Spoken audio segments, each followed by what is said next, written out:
2달 동안 연락이 안 되는 사람의 아이를 임신했다고요? 의사의 말에 저는 세상이 무너지는 기분이었습니다. 바르셀로나 항구에서 만난 한국인 남자.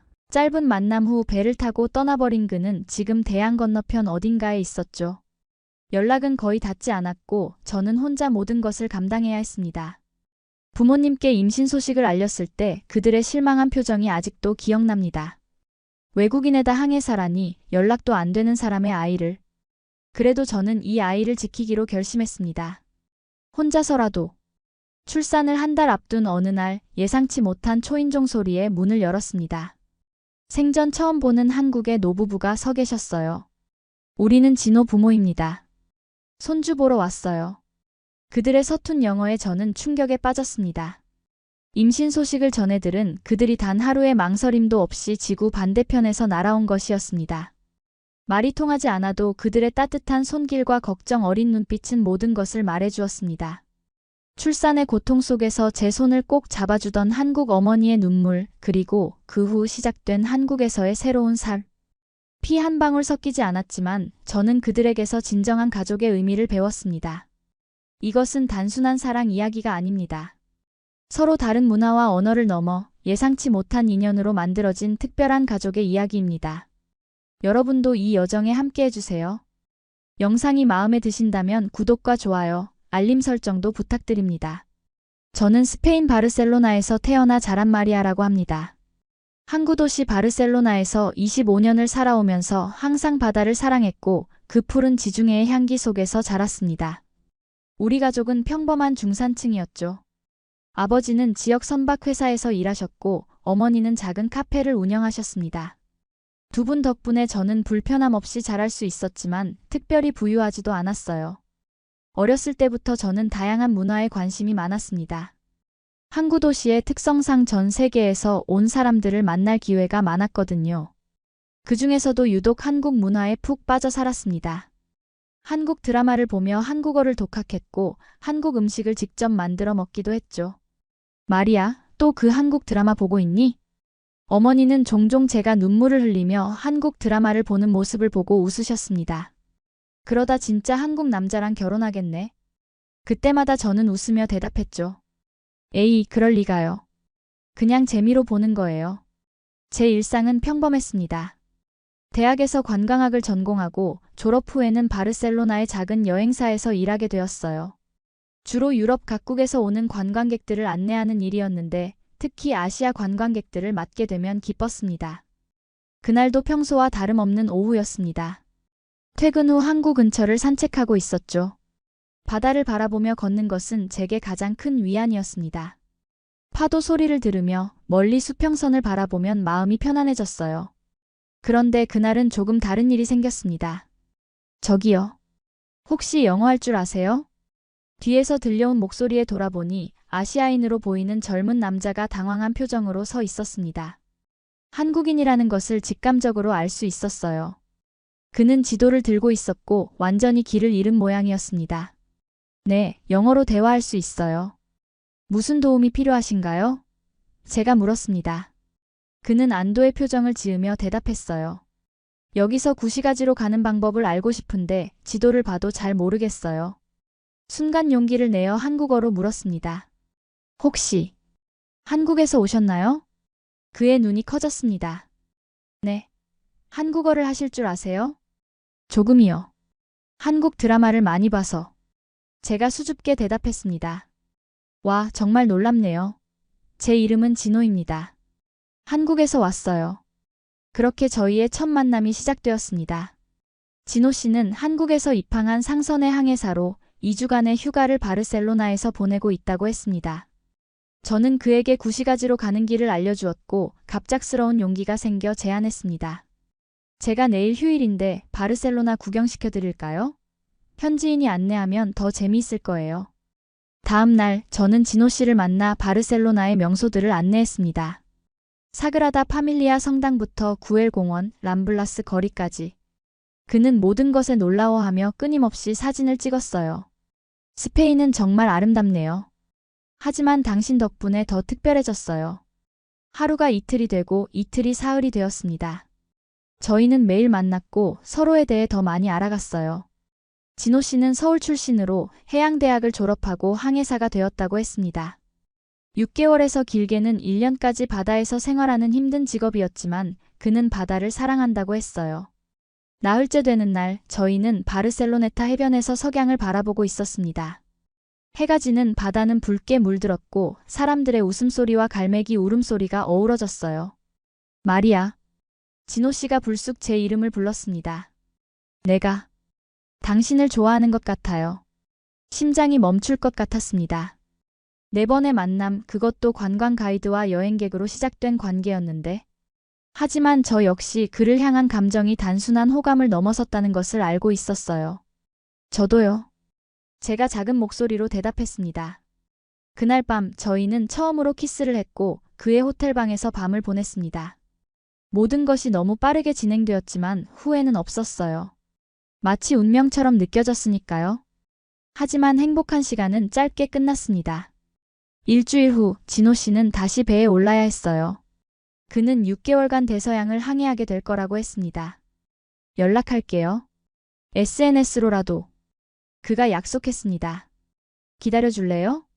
저는 고개를 끄덕였지만 마음 한구석에서는 불안함이 자리 잡았습니다. 이렇게 짧은 만남으로 시작된 관계가 과연 지속될 수 있을까? 진호 씨가 떠난 후 저는 평소의 일상으로 돌아갔습니다. 하지만 마음은 더 이상 평온하지 않았어요. 항상 그를 생각했고 그가 보내는 짧은 메시지에 의존하게 되었습니다. 배에서는 인터넷 연결이 불안정해서 자주 연락하기 어려웠지만 그래도 그는 가끔씩 메시지를 보내왔어요. 그런데 한 달이 지나고 2달이 되어갈 무렵 저는 이상한 증상을 느끼기 시작했습니다. 아침마다 심한 메스꺼움이 있었고 평소에 좋아하던 음식들의 냄새가 갑자기 역겨워졌어요. 그렇게 병원을 찾았고 의사의 말에 저는 충격을 받았습니다. 축하합니다, 마리아 씨. 임신하셨어요. 임신이라고요? 제 목소리가 떨렸습니다. 의사는 고개를 끄덕이며 웃었지만 제 머릿속은 혼란스러웠어요. 임신이라니. 단 며칠간의 만남으로. 그것도 이제는 대양 건너편에 있는 남자의 아이를. 병원을 나오는 길 다리가 후들거려 길가 벤치에 앉았습니다. 핸드폰을 꺼내 진호 씨에게 연락해야 한다는 생각이 들었지만 어떤 말을 해야 할지 막막했어요. 그날 밤 저는 밤새 뒤척였습니다. 이제 어떻게 해야 할까요? 부모님께 말해야 할까? 이 아이를 낳아야 할까? 수많은 질문이 머릿속을 맴돌았습니다. 그리고 다음날 아침 저는 결심했습니다. 우선 부모님께 솔직하게 말씀드리기로요. 엄마, 아빠. 제가 할 말이 있어요. 저녁 식사 후 거실에 모여 앉은 부모님 앞에서 제 목소리는 떨렸습니다. 어머니는 제 표정을 보고 이미 무언가 심각한 일이 있다는 것을 눈치챈 듯 했습니다. 무슨 일이니, 마리아? 저 임신했어요. 말을 꺼내는 순간 거실에는 무거운 침묵이 내려앉았습니다. 아버지의 얼굴이 굳어졌고 어머니는 놀라 입을 다물지 못했어요. 아이 아빠는 누구니? 마침내 아버지가 물었습니다. 한국인이에요. 항해사로 일하는 사람인데 지금은 바다에 있어서 연락이 잘 안 돼요. 아버지는 의자에서 벌떡 일어났습니다. 뭐라고? 외국인에다 항해사? 그것도 지금은 연락도 안 되는 사람이라고? 마리아, 넌 대체 무슨 생각을 한 거니? 어머니가 아버지의 팔을 잡고 진정시키려 했지만 그의 분노는 쉽게 가라앉지 않았습니다. 그 남자에게 연락해. 당장. 그리고 책임을 지라고 해. 아빠, 그게 쉽지 않아요. 그는 지금 대서양에 있고. 그럼 어쩔 셈이냐. 우리 딸이 외국인의 아이를 혼자 키우게. 말도 안 돼. 그날 밤은 제 인생에서 가장 힘든 밤 중 하나였습니다. 아버지는 화가 나서 집을 나가셨고 어머니는 눈물을 흘리며 저를 안아주셨어요.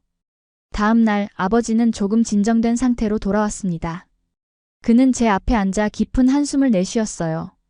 마리아, 네가 어떤 결정을 내리든 우리는 내 부모야.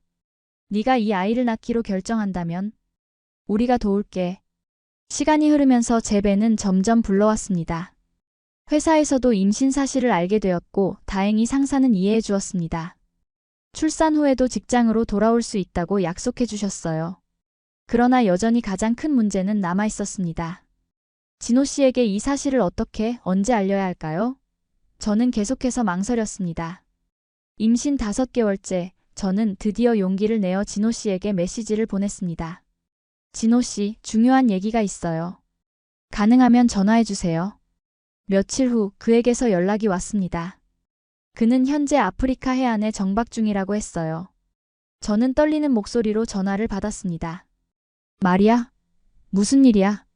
괜찮아? 그의 목소리를 듣자마자 눈물이 났습니다. 진호 씨, 저 임신했어요. 당신 아이예요. 전화 너머로 잠시 침묵이 흘렀습니다. 그가 충격을 받았다는 것을 알 수 있었어요. 저는 초조하게 그의 반응을 기다렸습니다. 정말? 마침내 그가 말했습니다. 내 아이라고? 네. 또 다시 침묵이 이어졌고 저는 최악의 상황을 예상하기 시작했습니다. 그가 책임을 회피하거나 아니면 아예 연락을 끊어버릴 수도 있겠다는 생각이 들었어요. 하지만 그의 다음 말은 예상 밖이었습니다. 마리아, 미안해. 내가 더 조심했어야 했는데. 하지만 걱정하지 마. 내가 책임질게. 지금 당장은 배에 있어서 곁에 있어주지 못하지만 항해가 끝나면 바로 스페인으로 갈게. 그의 말에 저는 안도했습니다. 적어도 그가 저를 비난하거나 외면하지 않았으니까요.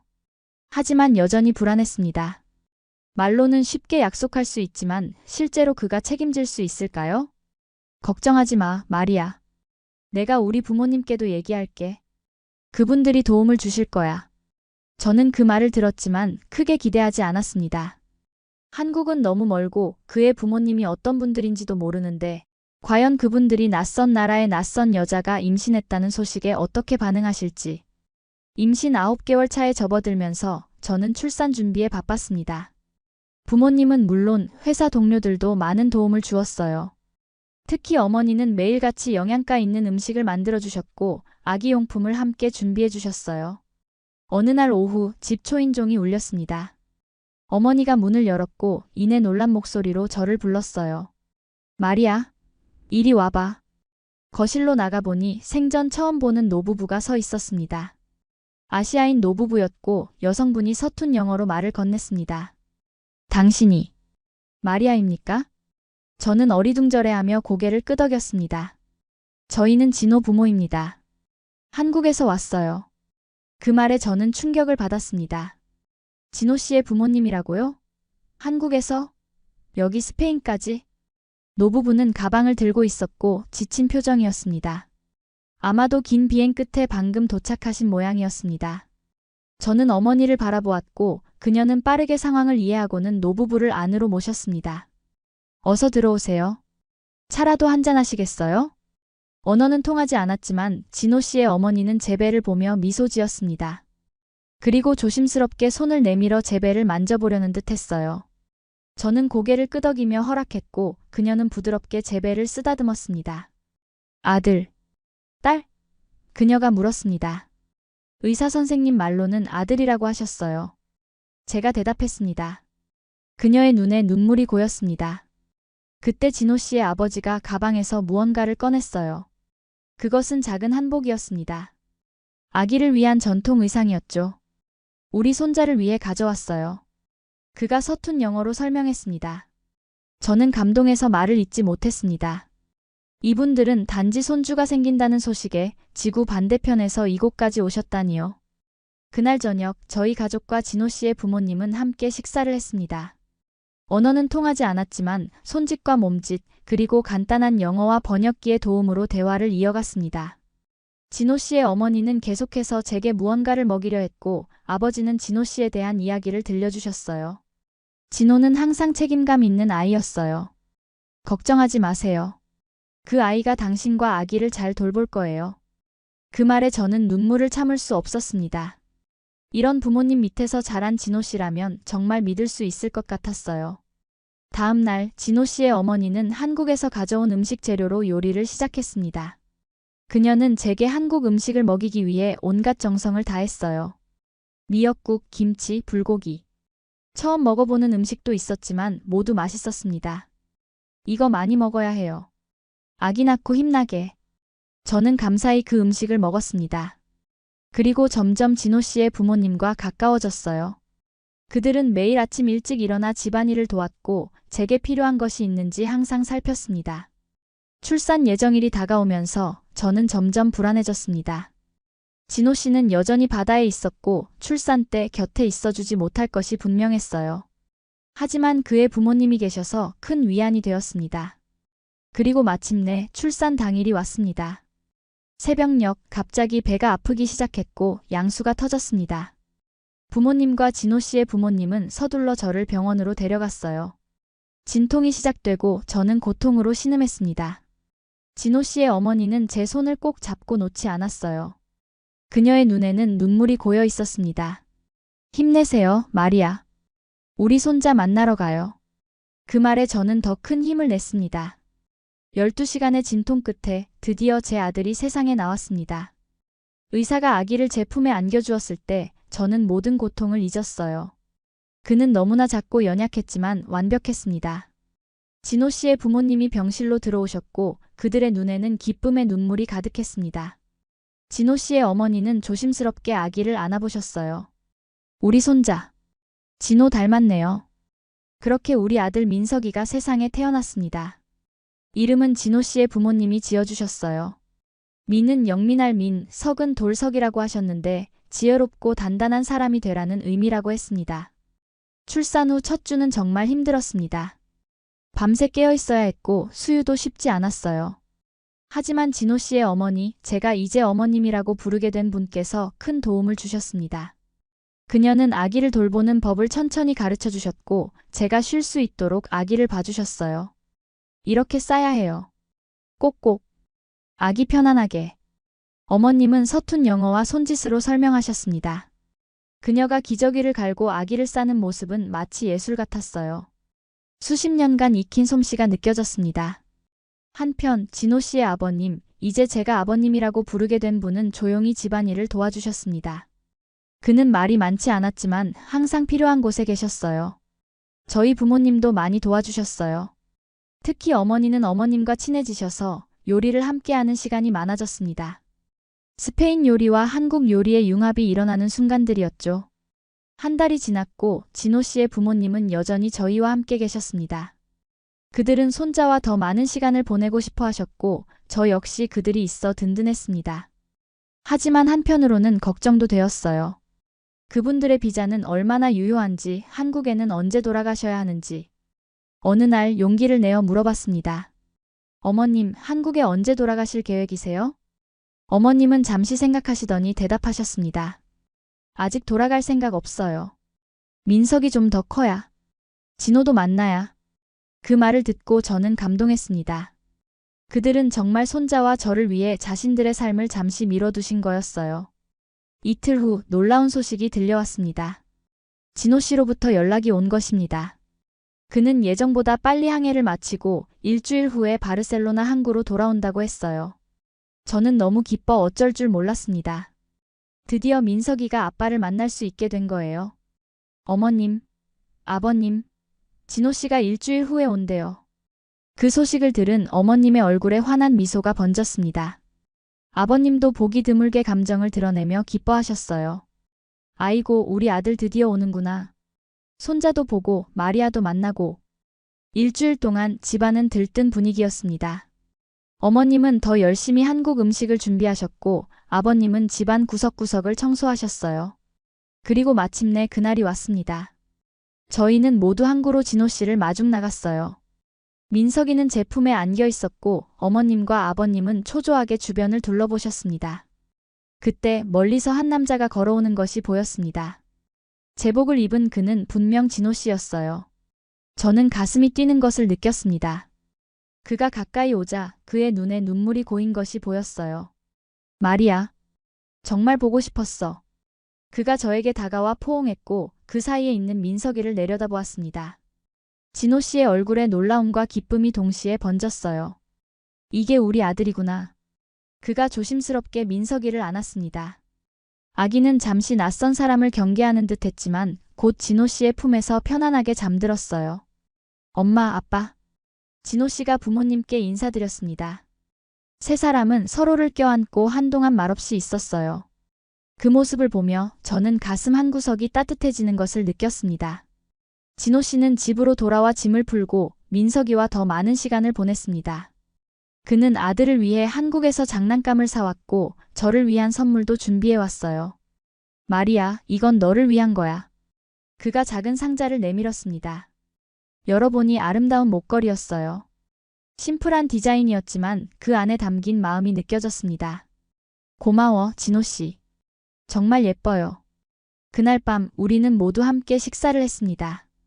진호 씨는 항해 중에 있었던 일들을 이야기했고 어떻게 아들 소식을 듣고 빨리 돌아오고 싶었는지 말해주었어요. 그렇게 한 주가 지났습니다. 진호 씨는 휴가 중이었기 때문에 우리는 많은 시간을 함께 보낼 수 있었어요. 그는 민석이의 기저귀를 갈고 목욕을 시키고 밤에 우는 아이를 달래는 법을 배웠습니다. 어느 저녁 민석이를 재운 후 진호 씨와 저는 테라스에 앉아 이야기를 나누었습니다. 마리아, 나 한국으로 돌아가려고 해. 그 말에 저는 놀랐습니다. 물론 그가 언젠가는 한국으로 돌아갈 것이라고 생각은 했지만 이렇게 빨리? 그럼 우리는? 제가 물었습니다. 너와 민석이도 함께 왔으면 해. 우리가 가족이니까. 저는 잠시 생각에 잠겼습니다. 한국으로 간다는 것은 제 인생의 모든 것을 바꾸는 결정이었어요. 가족, 친구, 직장. 모든 것을 두고 낯선 나라로 가는 것이니까요. 내가 당신과 함께 한국에 가면 거기서 어떻게 살아요? 난 한국어도 잘 못하고 일자리도 없고. 진호 씨는 제 손을 잡았습니다. 걱정하지 마. 내가 다 도울게. 한국에서 영어 가르치는 일도 할 수 있고 내가 항해에서 돌아오면 함께 살 집도 준비할 거야. 그래도 당신은 6개월씩 집을 비우잖아요. 저랑 민석이는 어떻게 하죠? 우리 부모님이 도와주실 거야. 그분들이 이미 너무 민석이를 사랑하시잖아. 그리고 사실 내가 계획이 있어. 계획? 응. 조금만 더 돈을 모으면 항해를 그만두고 육상 직원으로 일할 생각이야. 그러면 매일 집에 돌아올 수 있어. 그의 말에 저는 감동했습니다. 진호 씨는 정말 우리 가족을 위해 자신의 커리어까지 바꿀 준비가 되어 있었던 거예요. 다음 날 아침 저는 결정을 내렸습니다. 진호 씨, 저도 한국에 가고 싶어요. 우리 함께 살아요. 그 말에 진호 씨는 환하게 웃었습니다. 그리고 저를 꼭 안아주었어요. 고마워, 마리아. 후회하지 않게 해줄게. 그날 저희는 부모님들께 이 결정을 알렸습니다. 진호 씨의 부모님은 기뻐하셨지만 제 부모님의 표정은 복잡했어요. 특히 아버지는 한동안 말없이 계셨습니다. 아빠, 괜찮아요? 제가 조심스럽게 물었습니다. 마리아, 너를 잃는 것 같아서 마음이 아프구나. 아버지가 드디어 입을 열었습니다. 하지만 네가 행복하다면 그게 가장 중요해. 우리도 자주 한국에 놀러 갈게. 어머니는 눈물을 흘리며 저를 안아주셨습니다. 내 딸이 이렇게 멀리 가다니. 하지만 내 선택을 존중할게. 그렇게 저희의 한국행이 결정되었습니다. 진호 씨는 회사에 육상 근무 신청서를 제출했고 저는 회사에 사직서를 냈어요. 모든 것이 빠르게 진행되었습니다. 출국 전날 밤 저는 마지막으로 바르셀로나의 해변을 걸었습니다. 이곳에서 자라고 꿈을 키우고 사랑을 했죠. 이제 새로운 시작을 위해 떠나지만 이 도시의 추억은 영원히 제 마음속에 남을 거예요. 다음 날 아침 저희는 공항으로 향했습니다. 부모님은 눈물을 참으며 저희를 배웅해 주셨어요. 자주 연락할게요, 엄마, 아빠. 그리고 민석이가 조금 크면 꼭 다시 와서 보여줄게요. 그렇게 저희는 비행기에 올랐습니다. 저, 진호 씨, 민석이, 그리고 진호 씨의 부모님까지. 새로운 삶을 향한 첫 걸음이었습니다. 한국행 비행기 안에서 저는 창밖을 내다보며 생각에 잠겼습니다. 창문 너머로 보이는 구름들은 마치 제 앞날처럼 넓고 미지의 것이었어요. 12시간의 긴 비행 끝에 저희는 인천국제공항에 도착했습니다. 비행기에서 내리는 순간 낯선 공기가 느껴졌어요. 여기가 이제 제 새로운 집이 될 곳이라고 생각하니 가슴이 두근거렸습니다. 입국 심사를 마치고 수화물을 찾아 출구로 나가자 사람들이 몰려 있었습니다. 그 중에는 진호 씨의 친구들도 있었어요. 그들은 환영 플래카드를 들고 있었고 저희를 보자마자 환호성을 질렀습니다. 진호야, 여기야. 진호 씨는 친구들을 보고 반가워했고 저를 소개했습니다. 이쪽은 마리아, 내 여자친구야. 그리고 이 아이는 우리 아들 민석이. 친구들은 모두 놀란 듯 했지만 곧 따뜻하게 저희를 환영해 주었습니다. 특히 민석이에게 관심이 많았어요. 와, 너무 귀엽다. 진호랑 닮았네. 혼혈이라 더 예쁘다. 공항에서 나와 차를 타고 서울로 향했습니다. 창밖으로 보이는 한국의 모습은 제가 드라마에서 본 것과는 조금 달랐어요. 더 현대적이고 더 바빴습니다. 고층 건물들이 즐비했고 도로는 차들로 가득했어요. 1시간 정도 달려 우리는 진호 씨 부모님의 집에 도착했습니다. 그곳은 서울 외곽의 조용한 동네였어요. 아파트는 아니었지만 깔끔한 단독주택이었습니다. 정원에는 작은 채소밭도 있었어요. 여기서 당분간 지낼 거야. 내가 돈을 좀 더 모으면 우리 가족만의 집을 구할 거고. 진호 씨가 설명했습니다. 집 안으로 들어가자 편안한 분위기가 느껴졌습니다. 오래된 가구들이지만 깨끗하게 관리되어 있었고 벽에는 가족 사진들이 걸려 있었어요. 어머님은 분주하게 움직이시며 방을 보여주셨습니다. 여기 너희 방이야. 아기 침대도 준비했어. 방에는 정말로 아기 침대가 놓여 있었고 벽에는 아기 모빌까지 달려 있었어요. 그들이 우리를 위해 이렇게까지 준비해 주셨다는 사실에 감동했습니다. 고맙습니다, 어머님. 정말 좋아요. 그날 저녁 저희는 피로를 풀기 위해 일찍 잠자리에 들었습니다. 민석이도 새로운 환경에 적응하느라 좀 보채었지만 결국 제 품에 안겨 잠들었어요. 다음 날 아침 저는 한국의 첫 아침을 맞이했습니다. 창문을 열자 신선한 공기가 들어왔고 멀리서 산이 보였어요. 스페인과는 다른 풍경이었지만 나름의 아름다움이 있었습니다. 어머님은 이미 아침부터 부엌에서 요리를 하고 계셨어요. 한국식 아침 식사였는데 밥과 국, 그리고 여러 가지 반찬들이 테이블에 놓여 있었습니다. 식사 후 진호 씨는 저를 데리고 동네 구경을 시켜주었습니다. 민석이는 할머니와 할아버지가 봐주시기로 했어요. 저희는 먼저 근처 공원에 갔습니다. 그곳에는 많은 노인들이 운동을 하고 있었어요. 한국 노인분들은 건강에 정말 신경 쓰시네요. 제가 말했습니다. 그래, 우리 부모님도 매일 아침 저기서 운동하셔. 덕분에 건강하게 오래 사시지. 진호 씨가 대답했습니다. 공원에서 나와 우리는 지역 시장으로 향했습니다. 그곳은 활기가 넘쳤어요. 다양한 음식 냄새와 상인들의 외침이 공기 중에 가득했습니다. 여기서 식재료를 살 수 있어. 신선하고 가격도 괜찮아. 진호 씨가 설명했습니다. 시장을 돌아다니며 저는 여러 가지 한국 식품들을 보았어요. 떡, 김치, 고추장. 이름도 모르는 것들이 많았습니다. 진호 씨는 인내심 있게 하나하나 설명해 주었어요. 갑자기 한 할머니가 저희에게 다가왔습니다. 그녀는 저를 유심히 보더니 진호 씨에게 뭐라고 말했어요. 저는 한국어를 이해하지 못했기 때문에 진호 씨에게 물었습니다. 뭐라고 하셨어요? 아, 당신이 외국인인 것 같다고. 그리고 예쁘다고 하셨어. 진호 씨가 웃으며 대답했습니다. 할머니는 갑자기 제 손을 잡고 자신의 가게로 저를 이끌었어요. 그곳에는 각종 과일들이 진열되어 있었습니다. 그녀는 사과 한 개를 저에게 건넸어요. 먹어. 맛있어. 할머니가 서툰 영어로 말했습니다. 저는 감사히 받았고 한 입 베어 물었습니다. 정말 달고 맛있었어요. 감사합니다. 할머니는 환하게 웃으셨고 더 많은 과일을 봉지에 담아 저희에게 주셨습니다. 진호 씨가 돈을 내려고 했지만 할머니는 손사래를 치며 거절하셨어요. 서비스야. 외국인 며느리 환영해. 그 말에 저는 얼굴이 붉어졌습니다. 아직 정식으로 결혼한 것도 아닌데 벌써 며느리라고 부르시다니. 하지만 그 순간 한국 사람들의 따뜻함을 느꼈어요. 시간이 흐르면서 저는 조금씩 한국어를 배우기 시작했습니다. 진호 씨와 그의 부모님이 기본적인 인사말과 생활 용어를 가르쳐 주셨어요. 안녕하세요. 감사합니다. 맛있어요. 간단한 말들이었지만 그것만으로도 일상생활이 한결 수월해졌습니다. 어머님은 특히 저에게 한국 요리를 가르쳐 주시는 것을 즐기셨어요. 김치찌개, 불고기, 된장찌개. 처음에는 모든 것이 낯설었지만 점차 한국 음식의 맛에 익숙해져 갔습니다. 마리아, 이렇게 썰어. 작게, 작게. 어머님이 야채 썰기를 가르쳐 주셨습니다. 저는 어머님의 지시에 따라 야채를 썰었고 그녀는 만족스러운 미소를 지으셨어요. 잘했어. 이제 진짜 한국 며느리 같아. 그 말에 저는 웃었지만 마음속으로는 여전히 불안함이 있었습니다.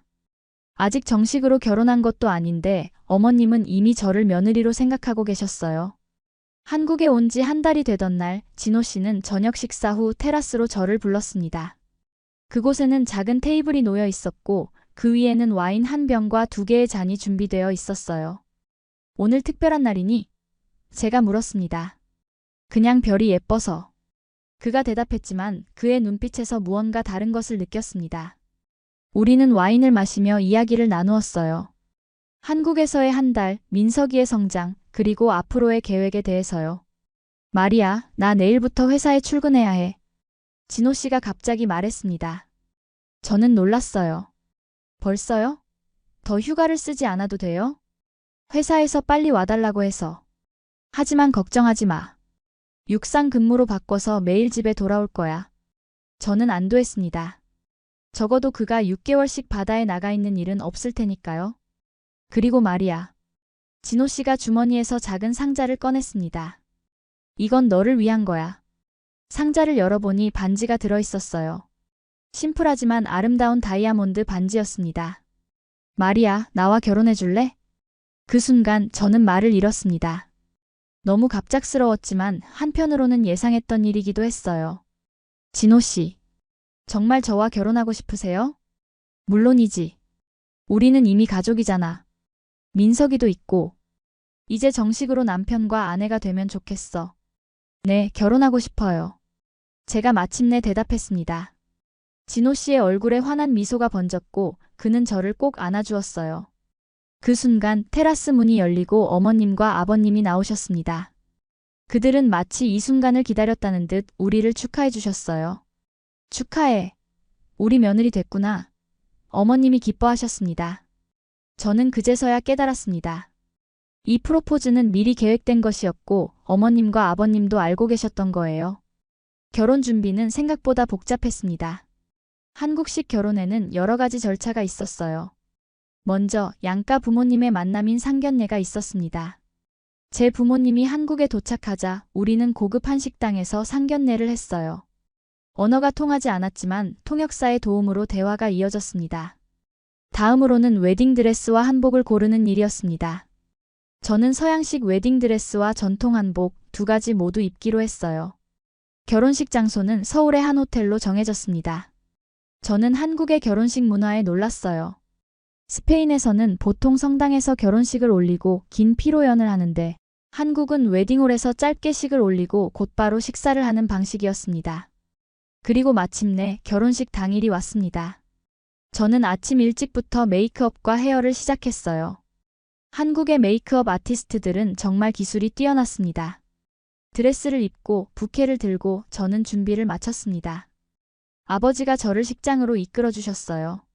그의 팔에 의지해 걸어가는 동안 저는 마음이 복잡했습니다. 스페인을 떠나 한국에서 새로운 삶을 시작한 지 불과 몇 개월 만에 이제 정식으로 한국 가족의 일원이 되는 것이니까요. 식장에 들어서자 많은 하객들이 저를 바라보았습니다. 진호 씨의 친구들, 회사 동료들, 친척들. 모두 낯선 얼굴들이었지만 그들의 미소에서 따뜻함을 느꼈어요. 그리고 제단 앞에 진호 씨가 서 있었습니다. 그는 턱시도를 입고 있었고 저를 바라보며 환하게 웃었어요. 그 순간 모든 불안과 걱정이 사라지고 오직 그와 함께할 미래만 보였습니다. 당신 정말 아름다워요. 진호 씨가 속삭였습니다. 결혼식은 생각보다 빨리 지나갔습니다. 서양식으로 진행되었지만 중간에 한국 전통 의식도 일부 포함되었어요. 우리는 서로에게 반지를 교환하고 영원한 사랑을 맹세했습니다. 결혼식을 마치고 우리는 제주도로 짧은 신혼여행을 떠났습니다. 민석이는 양가 부모님이 돌봐주기로 하셨어요. 3일간의 신혼여행 동안 우리는 제주도의 명소들을 둘러보았습니다. 성산 일출봉에서 일출을 보고 한라산을 등반하고 올레길을 걸었어요. 신혼 초기에는 모든 것이 달콤했지만 점점 현실적인 문제들이 나타나기 시작했어요. 첫 번째로 저는 직업을 구해야 했습니다. 한국에 영주권이 없는 상태에서 일할 수 있는 곳을 찾는 것은 쉽지 않았어요. 저는 스페인어와 영어를 가르치는 일을 찾아보기로 했습니다. 몇 군데 지원서를 넣었지만 대부분은 거절당했어요. 마침내 작은 영어학원에서 파트타임으로 일할 기회를 얻었습니다. 두 번째 문제는 언어였습니다. 한국어를 배우고 있었지만 아직 일상 대화를 하기에는 부족했어요. 특히 시장에서 물건을 살 때나 택시를 탈 때 어려움을 겪었습니다. 얼마예요? 여기 가주세요. 같은 기본적인 문장은 외웠지만 상대방이 빠르게 대답하면 이해하지 못했어요. 한 번은 택시를 타고 집에 가려고 했는데 주소를 제대로 말하지 못해 엉뚱한 곳에 내렸던 적도 있습니다. 결국 길을 잃어 울면서 진호 씨에게 전화했어요. 그는 급히 회사에서 나와 저를 찾으러 왔습니다. 괜찮아, 마리아. 누구나 처음에는 어려워. 조금씩 배워가면 돼. 그가 위로해 주었지만 저는 좌절감을 느꼈습니다. 그래서 저는 더 열심히 한국어를 공부하기로 했어요. 학원에 등록하고 매일 2시간씩 수업을 들었습니다. 집에서도 드라마를 보며 한국어를 익히려고 노력했어요. 세 번째 문제는 문화적 차이였습니다. 한국과 스페인은 생활 방식, 식습관, 사고 방식 등 많은 면에서 달랐어요. 특히 가족 관계에서 그 차이를 많이 느꼈습니다. 예를 들어 한국에서는 명절 때 시댁 중심으로 가족이 모이는 것이 일반적이었어요. 추석과 설날에는 모든 가족이 모여 음식을 준비하고 제사를 지냈습니다. 저는 그런 문화가 낯설었어요. 마리아, 이번 추석에는 큰아버지 댁에 모일 거야. 거기서 모든 친척들을 만날 수 있을 거야. 진호 씨가 알려주었습니다. 저는 긴장되었어요. 많은 한국인 친척들 앞에서 어떻게 행동해야 할지 몰랐습니다. 어머님은 저를 도와주셨어요. 인사법, 어른들께 음식 대접하는 방법, 그리고 기본적인 예절을 가르쳐 주셨습니다. 추석 당일 우리는 시골에 있는 큰아버지 댁으로 향했습니다. 그곳에는 이미 많은 친척들이 모여 있었어요. 처음에는 모두가 저를 신기하게 바라보았습니다. 외국인 며느리는 그들에게도 생소한 존재였나 봅니다. 어머, 진호 와이프가 외국인이었어? 한 이모님이 놀라워했습니다. 스페인에서 왔대. 예쁘지? 어머님이 자랑스럽게 말씀하셨어요. 친척들은 처음에는 어색해했지만 곧 저에게 관심을 보이기 시작했습니다. 특히 젊은 사촌들은 영어로 대화를 시도했고 저에게 스페인에 대해 물어보았어요.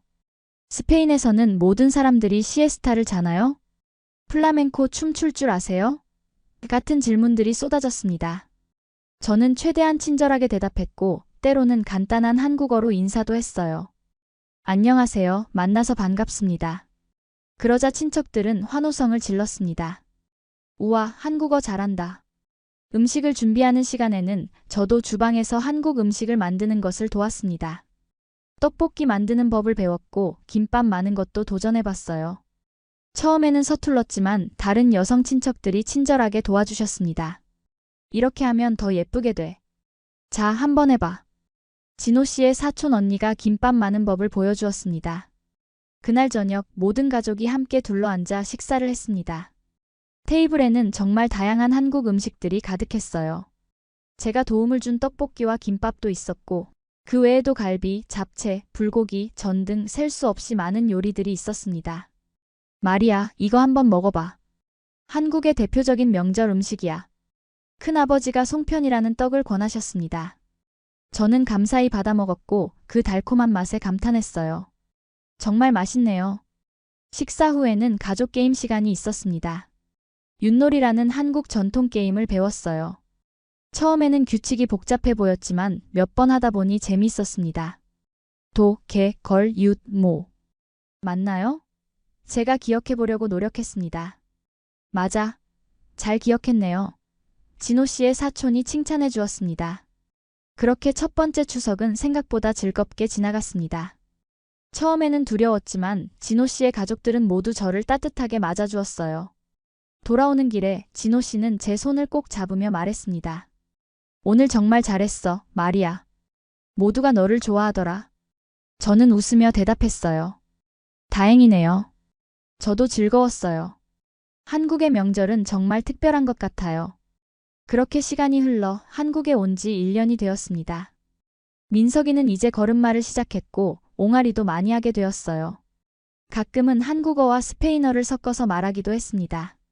엄마, 아구아 아꼬, 스페인어로 물. 저는 민석이가 두 나라의 언어와 문화를 모두 배우길 원했습니다. 집에서는 스페인어로도 자주 말했고 스페인 동화책도 읽어주었어요. 진호 씨도 이를 지지해 주었습니다. 마리아, 나도 스페인어 배우고 싶어. 민석이가 두 언어를 할 수 있다면 나도 할 수 있어야지. 그의 노력에 저는 감동했습니다. 우리는 서로의 언어를 가르쳐주는 시간을 가졌어요. 저는 한국어를, 진호 씨는 스페인어를 배우며 함께 성장했습니다. 진호 씨는 회사에서도 인정받아 승진했습니다. 이제 그는 해외 선박관리 팀장이 되었고 월급도 많이 올랐어요. 덕분에 우리는 자신만의 집을 구할 여유가 생겼습니다.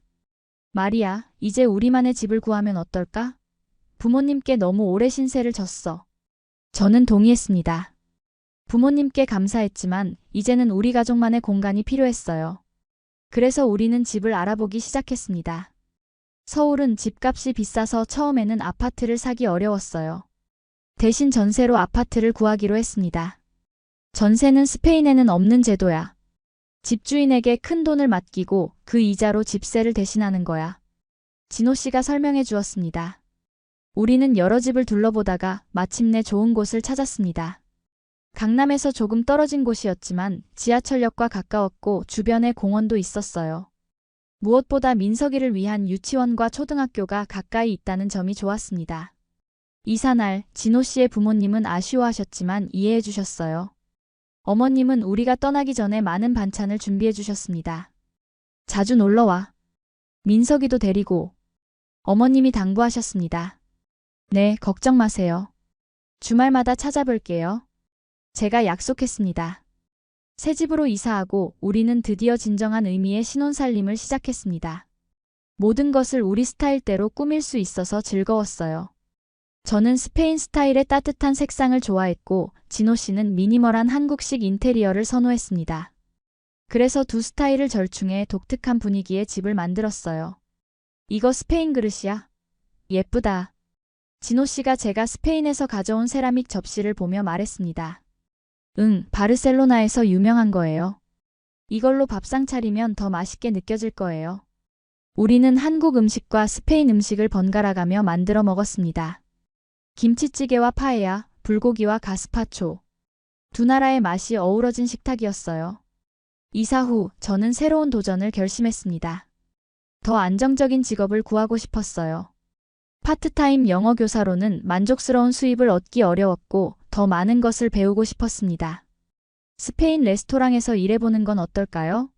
어느 날 진호 씨에게 제안했습니다. 레스토랑? 요리사로? 아니요, 처음에는 서빙부터 시작해볼까 해요.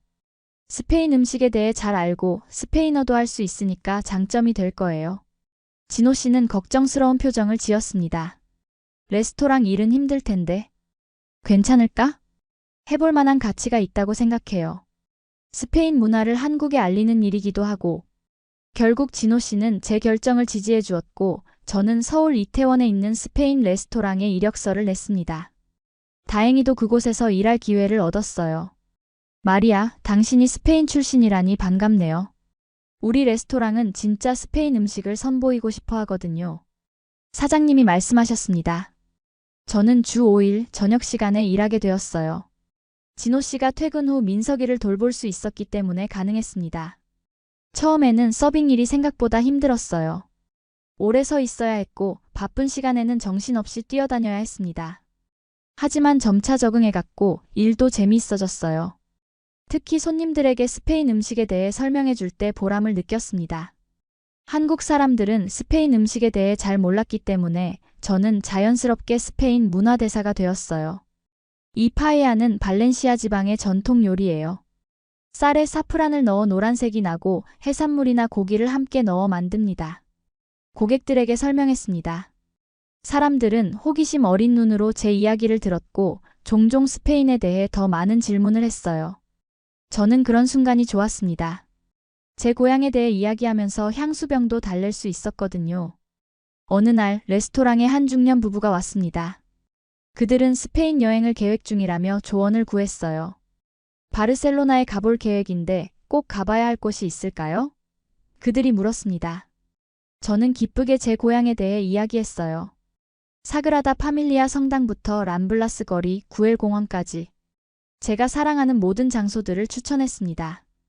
특히 바르셀로네타 해변에서 본 석양은 정말 아름다워요. 꼭 보셨으면 좋겠네요. 그들은 감사히 제 조언을 메모했고 식사 후에는 특별히 팁을 더 주고 갔습니다. 당신 덕분에 스페인 여행이 더 기대돼요. 고마워요. 그렇게 레스토랑에서의 일은 제게 새로운 경험과 만남을 가져다 주었습니다. 6개월 정도 지났을 때 사장님은 저에게 새로운 제안을 하셨어요. 마리아, 당신이 스페인 요리에 관심이 많다고 들었어요. 우리 주방에서 일해볼 생각 없나요? 보조 요리사부터 시작해서. 저는 놀랐지만 동시에 흥분됐습니다. 요리는 항상 제 취미였고 이제 그것을 직업으로 삼을 기회가 생긴 것이니까요. 정말요? 기회를 주신다면 최선을 다하겠습니다. 그렇게 저는 서빙에서 주방으로 자리를 옮겼습니다. 처음에는 야채 손질이나 간단한 준비 작업부터 시작했어요. 하지만 열심히 배우고 노력한 결과 점점 더 중요한 요리를 맡게 되었습니다. 마리아, 오늘부터 당신이 파에야를 담당해요. 스페인 사람이니까 가장 잘할 수 있을 거야. 주방장이 말했습니다. 저는 기쁨과 책임감을 동시에 느꼈어요. 제 고향 요리를 한국 사람들에게 선보인다는 것은 큰 의미가 있었습니다. 어머니에게 배운 레시피를 떠올리며 최선을 다해 파에야를 만들었어요. 그날 저녁 손님들은 제 파에야에 극찬을 보냈습니다. 정통 스페인 맛이 느껴져요. 이런 맛은 처음이에요. 같은 말들이 주방에까지 들려왔고 저는 자부심을 느꼈습니다. 집에 돌아와 그 소식을 진호 씨에게 전했어요. 진호 씨, 오늘 제가 만든 파에야가 대성공이었어요. 손님들이 정말 좋아했대요. 진호 씨는 제 허리를 안으며 축하해 주었습니다. 대단하다. 우리 마리아가 한국에서 스페인 요리의 대가가 되는 거네. 그의 말에 저는 웃었지만 한편으로는 가슴이 뭉클했어요. 처음 한국에 왔을 때는 언어도 못하고 문화도 낯설어 불안했는데 이제는 제 자리를 찾아가고 있었습니다. 그렇게 2년이 지났고 민석이는 이제 유치원에 다니기 시작했습니다. 그는 한국어와 스페인어를 모두 유창하게 구사했고 양쪽 문화의 장점을 모두 가진 아이로 자라고 있었어요. 엄마, 오늘 유치원에서 친구들이 내가 스페인어 할 수 있다고 부러워했어. 민석이가 어느 날 자랑스럽게 말했습니다. 저는 민석이의 머리를 쓰다듬으며 대답했어요. 우리 민석이는 특별한 아이니까. 두 나라의 문화를 모두 알고 있어서 더 멋진 사람이 될 거야.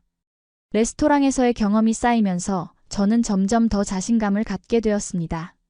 어느 날 한 요리 잡지사에서 저희 레스토랑을 취재하러 왔어요. 그들은 특히 스페인 출신 요리사가 있다는 소식을 듣고 관심을 보였습니다. 마리아 씨, 스페인 요리에 대한 인터뷰를 해주실 수 있을까요? 기자가 물었습니다. 처음에는 긴장됐지만 제가 사랑하는 스페인 요리에 대해 이야기하는 것은 어렵지 않았어요. 인터뷰는 생각보다 잘 진행되었고 한 달 후 잡지에 실렸습니다. 와, 마리아. 네가 잡지에 나왔어. 진호 씨가 잡지를 들고 흥분해서 말했습니다. 기사는 한국에서 진정한 스페인 맛을 선보이는 바르셀로나 출신 요리사라는 제목으로 실렸어요. 제 사진과 함께 스페인 요리의 특징과 한국에서의 경험에 대한 인터뷰가 실려 있었습니다. 그 기사 덕분에 레스토랑은 더 많은 손님들로 붐비게 되었고 저는 더 많은 책임을 맡게 되었어요. 이제는 스페인 요리 코너의 부주방장으로 일하게 되었습니다. 마리아, 당신은 정말 재능이 있어요. 우리 레스토랑의 보물이에요. 사장님이 말씀하셨습니다. 그런 인정을 받는 것은 정말 기뻤어요. 한국에서의 삶이 점점 더 안정되고 보람차게 느껴졌습니다. 하지만 모든 것이 순탄하지만은 않았어요. 어느 날 민석이가 유치원에서 돌아와 슬픈 표정으로 말했습니다. 엄마, 나 왜 피부색이 달라? 친구들이 물어봤어. 그 말에 저는 가슴이 아팠습니다. 민석이는 혼혈아이다 보니 순수 한국인 아이들과는 외모가 조금 달랐어요. 지금까지는 그것이 문제가 되지 않았지만 아이들이 점점 자라면서 차이를 인식하기 시작한 것 같았습니다. 민석아, 그건 네가 특별하다는 뜻이야. 엄마는 스페인에서 왔고 아빠는 한국 사람이라서 너는 두 나라의 피가 섞인 멋진 아이야. 제가 설명해 주었습니다. 그런데 왜 친구들은 나랑 달라서 이상하대? 그건 그 친구들이 아직 잘 몰라서 그런 거야. 세상에는 다양한 사람들이 있고 모두 다른 모습을 하고 있어. 그게 오히려 더 아름다운 거지. 민석이는 고개를 끄덕였지만 완전히 이해하지는 못한 것 같았어요. 저는 그의 고민을 돕기 위해 비슷한 경험을 가진 다른 이중문화 가정의 아이들을 만날 기회를 마련해 주었습니다. 서울에는 국제가족 모임이 있었어요. 다양한 국적의 부모를 둔 아이들이 함께 모여 활동하는 곳이었습니다. 민석이는 그곳에서 자신과 비슷한 상황의 친구들을 만났고 많은 위로를 받았어요. 엄마, 제 친구 중 한 명은 프랑스와 한국 혼혈이에요. 또 다른 친구는 미국과 한국 사이예요. 모두 저처럼 두 나라를 오가며 살고 있대요. 민석이가 모임에서 돌아와 신나게 말했습니다. 그래? 어땠어? 재미있었니? 네. 다들 저랑 비슷한 고민이 있더라고요. 하지만 모두 그게 나쁜 게 아니라고 말해줬어요. 오히려 더 많은 것을 경험할 수 있는 기회라고요. 그 이후로 민석이는 자신의 이중 정체성에 대해 더 편안해 보였습니다.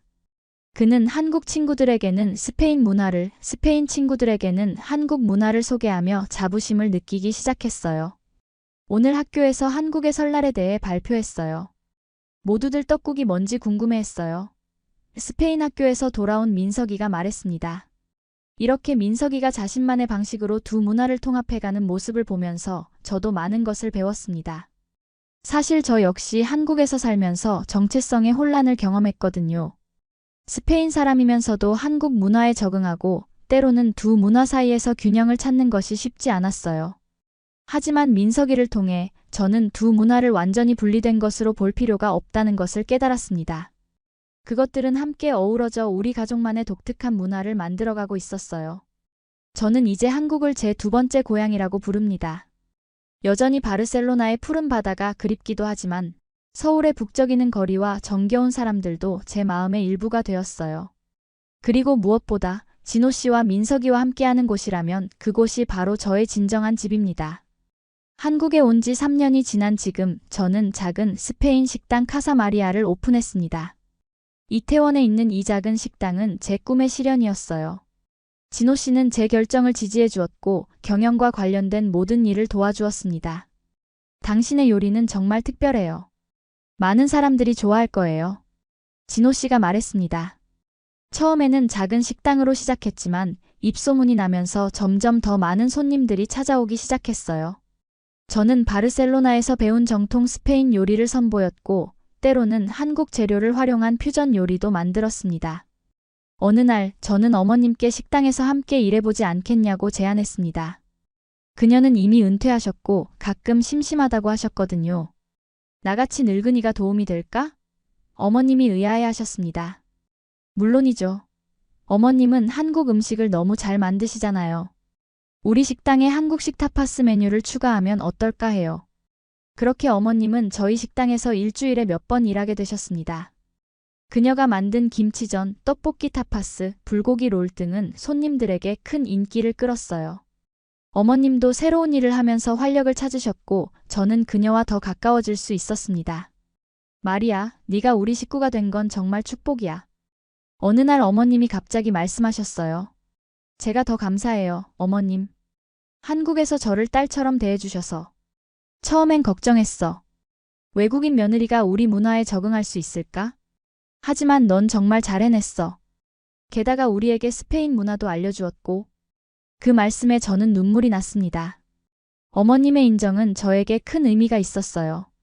민석이는 이제 초등학교에 들어갈 나이가 되었고 그는 한국 학교와 주말 국제학교를 병행하기로 했습니다.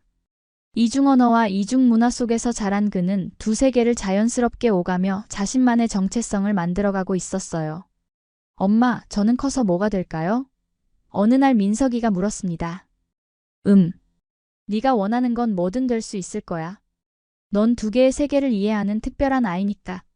저는요, 나중에 한국과 스페인을 연결하는 일을 하고 싶어요. 통역사나 외교관 같은 거요. 저는 민석이의 머리를 쓰다듬었습니다. 멋진 꿈이구나. 엄마는 네가 무슨 일을 하든 지지할 거야. 진호 씨는 회사에서 해외 부서로 자리를 옮겼고 이제 스페인과 한국을 오가며 일하게 되었습니다. 덕분에 우리는 1년에 한 번씩 바르셀로나를 방문할 수 있게 되었어요.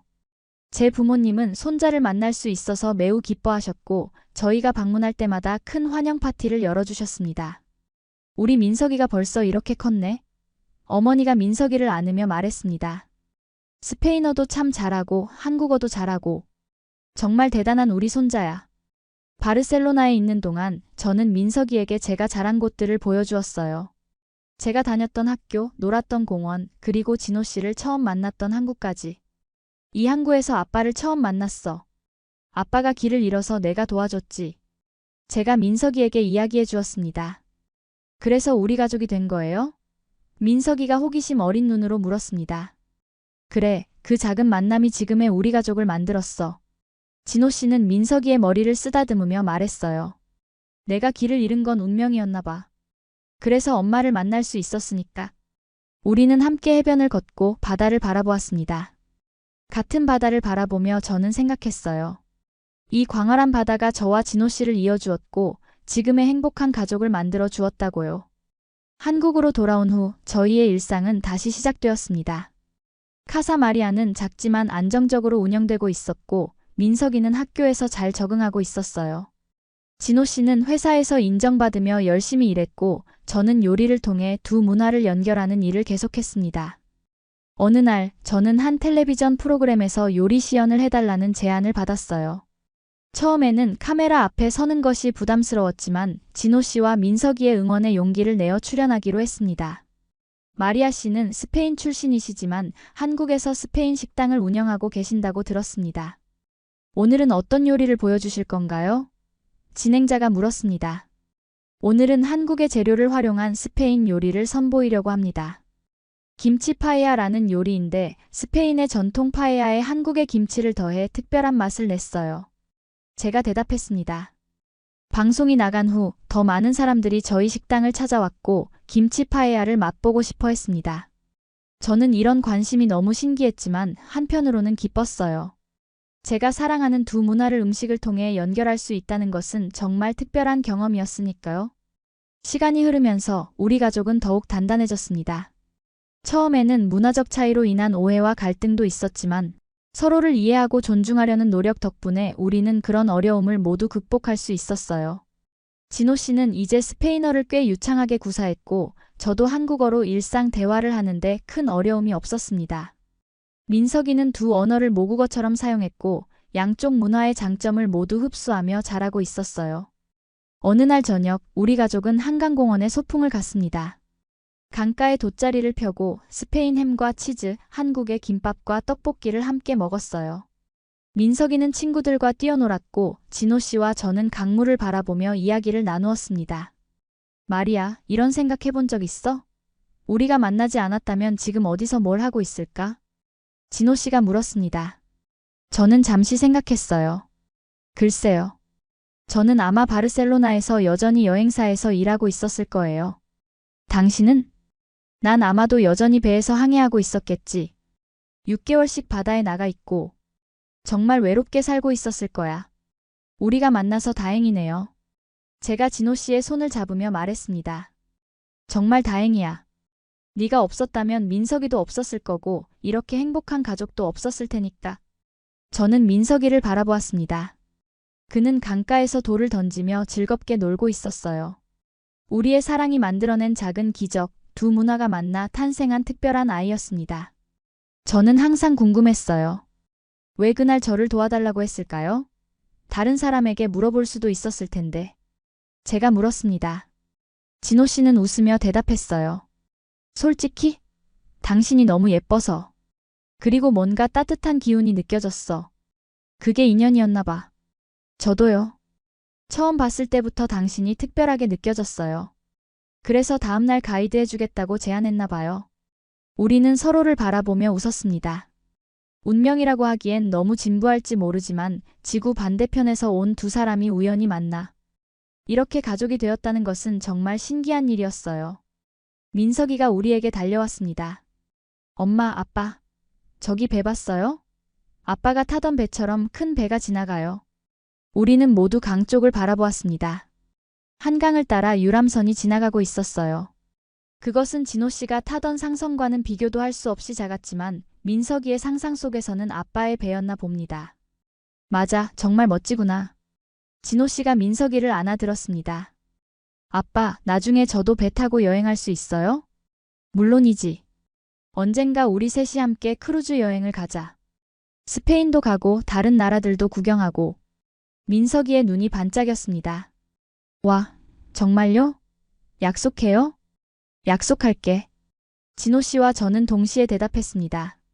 그날 밤 집으로 돌아가는 차 안에서 민석이는 뒷자리에서 곤히 잠들었습니다. 저는 그를 바라보며 생각했어요.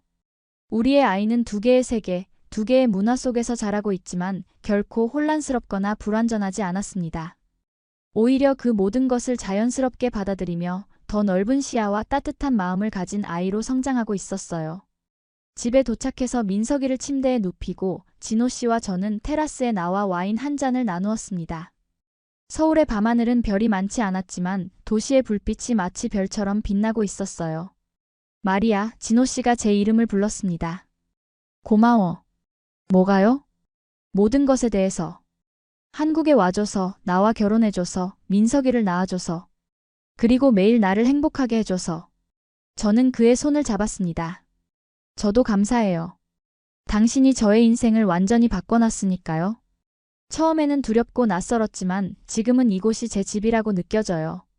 우리는 앞으로도 많은 어려움을 겪겠지만 함께라면 모든 것을 극복할 수 있을 거야. 네, 함께라면요. 그렇게 우리는 별이 빛나는 서울의 밤하늘 아래에서 미래를 꿈꾸었습니다. 두 개의 세계에서 온 우리가 만들어낸 작은 우주, 그것이 바로 우리 가족이었어요. 처음 한국에 왔을 때 저는 모든 것이 두렵고 불안했습니다. 언어도 다르고 문화도 다르고 음식도 달랐으니까요. 하지만 이제는 그 모든 차이가 우리 가족을 더욱 특별하고 풍요롭게 만들어준다는 것을 알게 되었어요. 스페인의 정열과 한국의 정이 만나 만들어낸 우리 가족의 이야기는 계속되고 있습니다.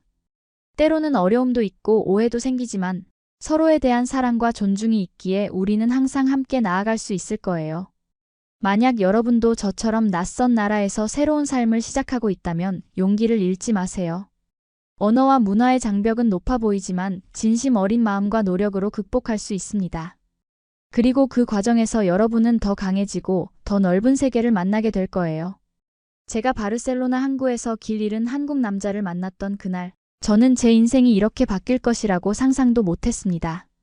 하지만 지금 돌이켜보면 그것은 제 인생 최고의 순간 중 하나였어요. 진호 씨를 만나지 않았다면 저는 민석이도 한국이라는 두 번째 고향도 그리고 지금의 행복도 알지 못했을 테니까요. 두 개의 세계, 하나의 마음. 그것이 바로 우리 가족의 모습입니다. 그리고 저는 이 특별한 여정을 여러분과 나눌 수 있어서 정말 기쁩니다. 이 이야기가 여러분께 조금이나마 위로와 용기가 되었기를 바랍니다. 그리고 만약 이 영상이 마음에 드셨다면 구독과 좋아요, 알림 설정도 부탁드립니다. 여러분의 따뜻한 응원이 저에게 큰 힘이 됩니다. 감사합니다. 그리고 다음 이야기에서 다시 만나요.